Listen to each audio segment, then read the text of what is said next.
Chapter 87. Lee Cherie didn't learn of the shooting till a month after it happened.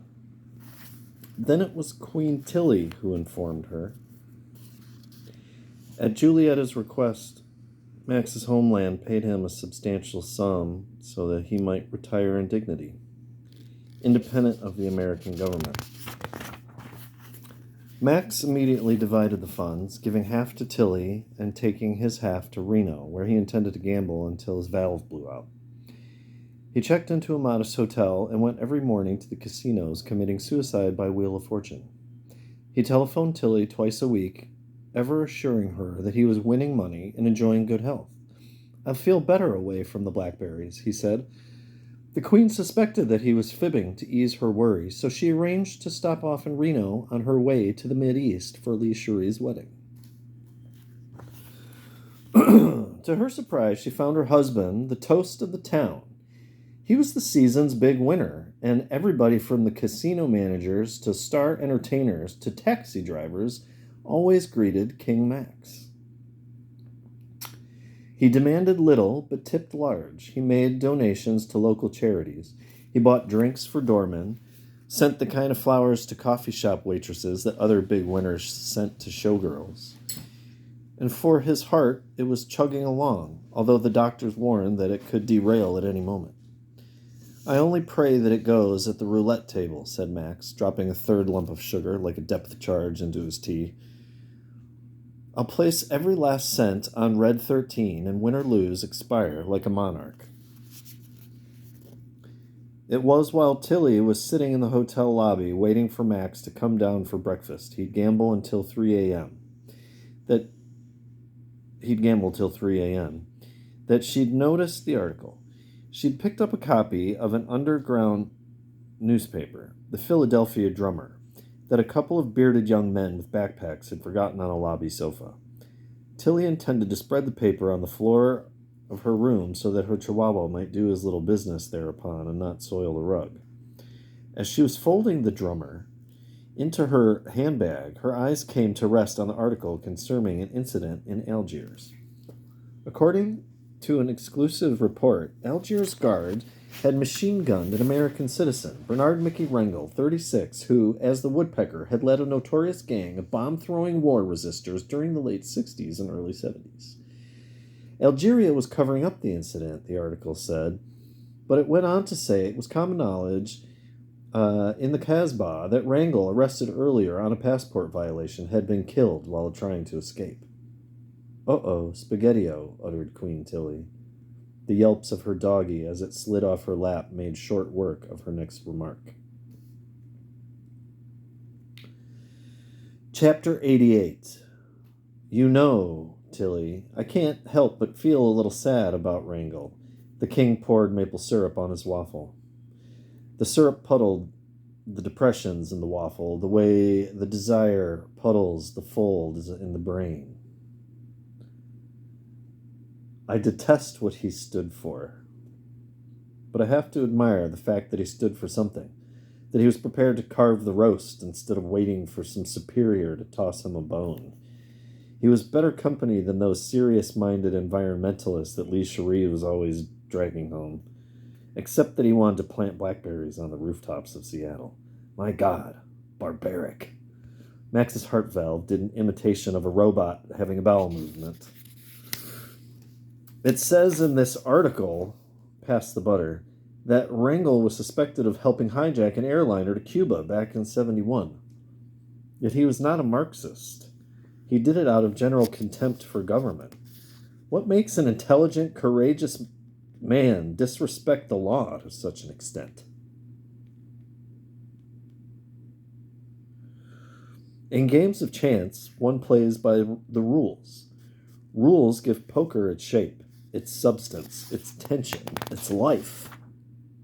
Poker without rules would be pointless and boring. And those who cheat the rules cannot be allowed to play. In the old days, they were shot. I guess that is what happened to our Mr. Rangel. More syrup. In health, There is also rules, said Tilly. And you are the worst when it comes to breaking them. No, no more syrup, you break law. When I disobey the doctor's orders, Tilly, it affects no one but me. Should I break the rules in poker, everyone at the table will feel the effects. That is what Wrangle did, and that is why he is dead. Surely I will be dead soon, too, but I am 40 years older than he, and death is not my punishment, it's my reward. Like metal fatigue, a smile creased the fuselage of Max's DC-10 face.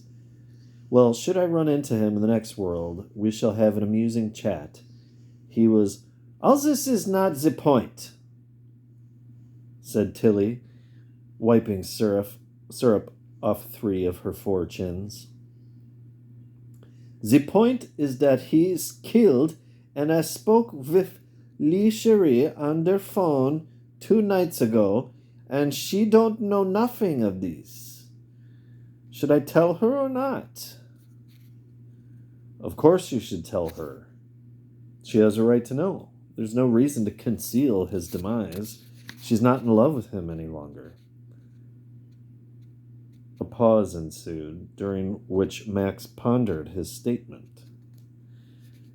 But, Tilly, he said at last, I would wait to tell her until after she's married. Okay? If you think so. Tilly wrapped bacon slices in a napkin to carry to her pooch. Did you read this? Allegedly, Wrangle landed in Havana in the month of December. He was surprised to find that since going communist, the Cubans no longer observed Christmas. So when he met Fidel Castro, Wrangle called him a rebel without a clause. Quite the joker, eh? Tilly didn't get it. Chapter 89. There had to be one moment, a single isolated moment, pear-shaped, quivering, and outlined in radium, when Beethoven inked the final note of his 5th symphony, when Shakespeare chose the word shoot that completed Hamlet, when Leonardo applied the brushstroke that shoved Mona Lisa onto the Louvre Express. Such a moment occurred, at least in the mind of Lee Cherie, when the last slab of facing was cemented in place on the capstone of the modern pyramid. Both depressed and elated, as Beethoven, Shakespeare, and Leonardo must have been, all she could say was, done. Her real task had, of course, just begun.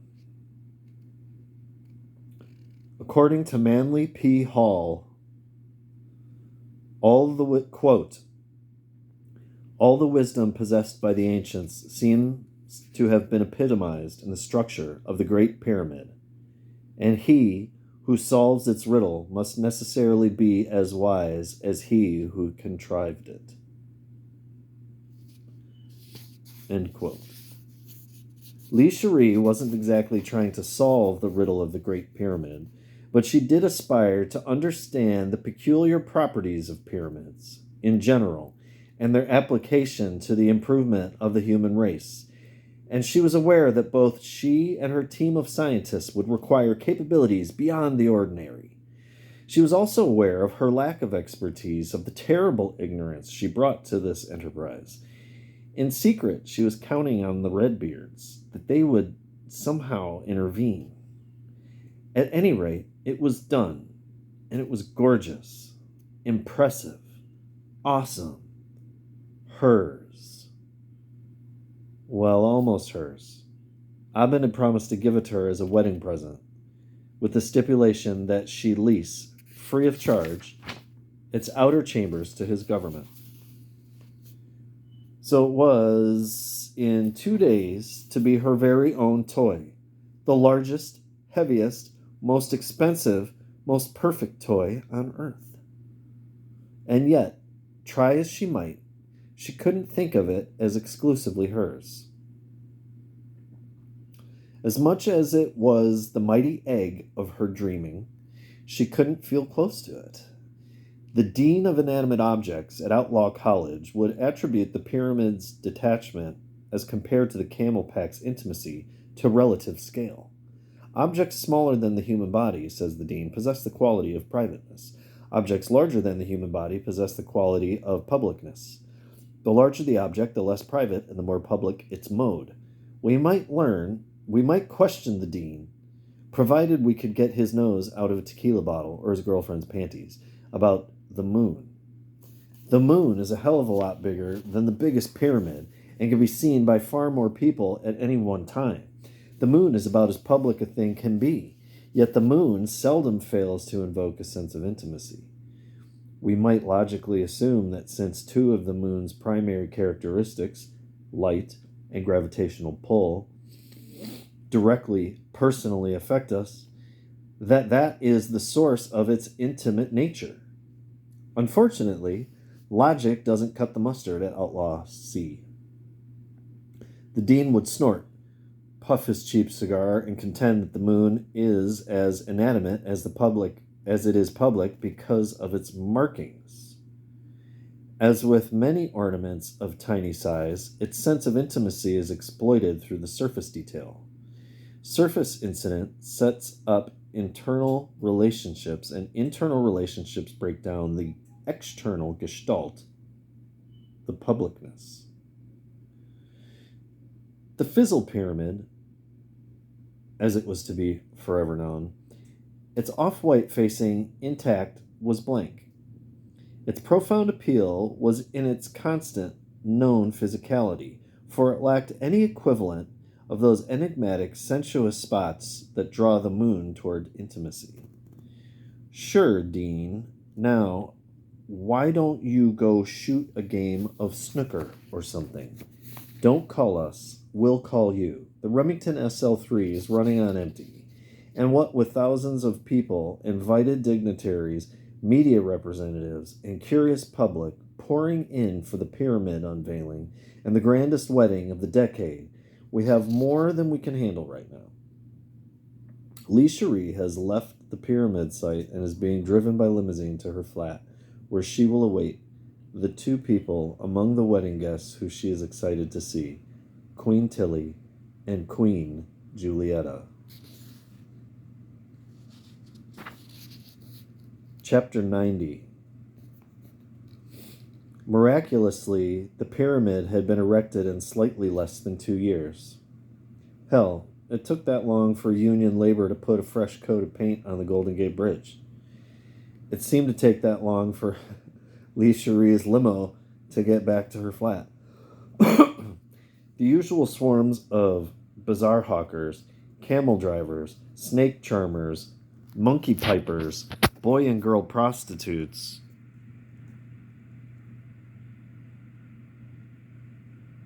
beggars, dancers, shoppers, religious zealots, and soldiers had tripled. There were half a dozen clustered around every corner for foreign infidel.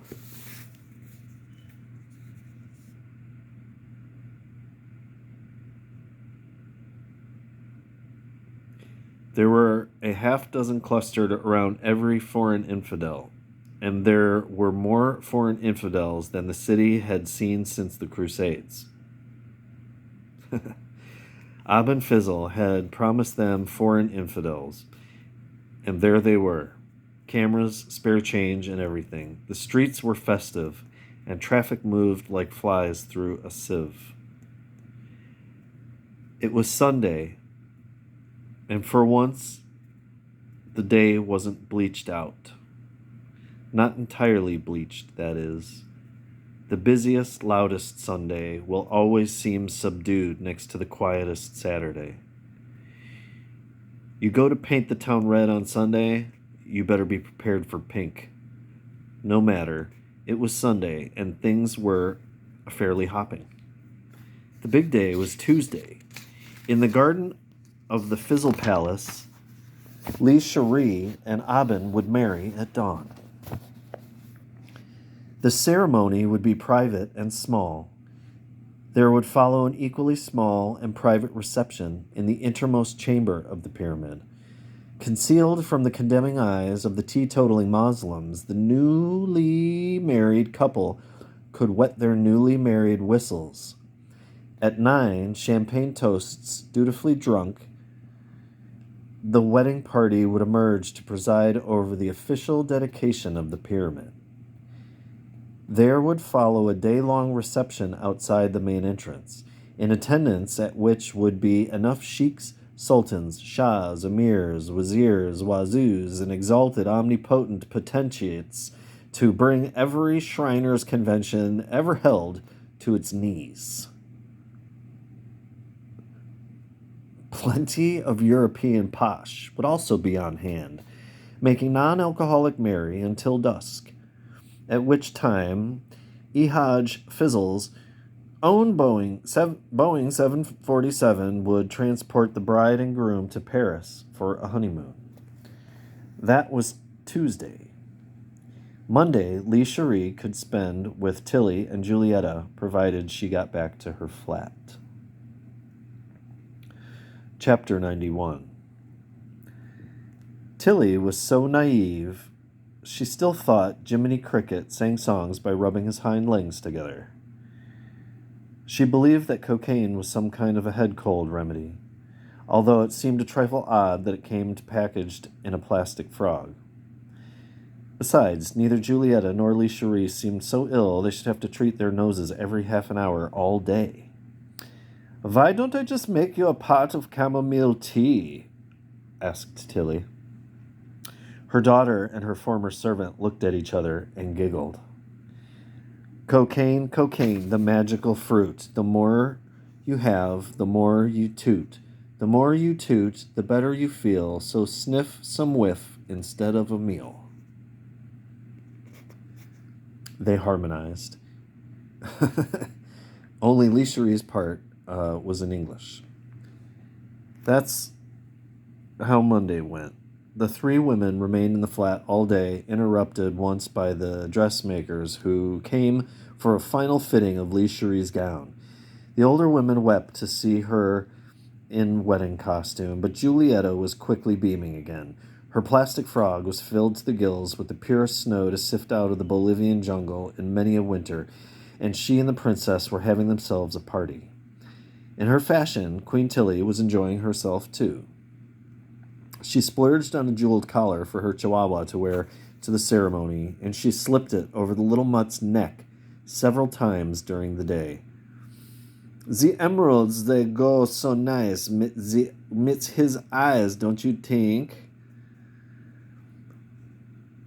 The queens, as well as the princess, had been invited to numerous swell soirees, but they chose to spend this time together. Who knew when they would meet again? Tilly had decided to move to Reno to be at Max's side when he placed his last bet. There was not a note of serious music in Reno. Tilly would have to content herself with the slot machine chorus, singing lemons, cherries, silver dollar dreams, and 25-cent disappointments forever. A jackpot and a heart valve, partners in an aria, dying in each other's arms. End of Act 4, Reno Grand Opera. Julietta's role in the affairs of her nation had been determined by the rebels to be that of most modern-day monarchs, something more, perhaps, than a representative functionary, but certainly not an initiator of political action. Yet the old woman had emerged as the most powerful figure in the government. When Julietta had decreed that there would be no nuclear plants within her borders, the ministers were forced to cancel their orders for reactors. "Our resources shall be the sun, the wind, the rivers, and the moon," she announced. "The moon?" they asked. "You can't get energy from the moon." "You are mistaken," said Julietta. Now she had to go home and show them why they were wrong.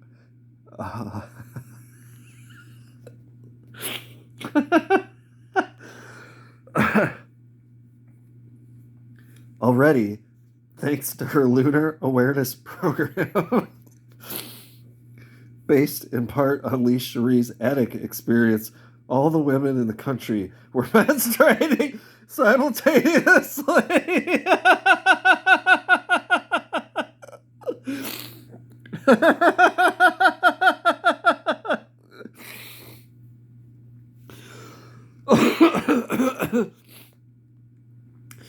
And all the babies were being born at full moon. It will be a bit more difficult, she said, teaching men to see in the dark.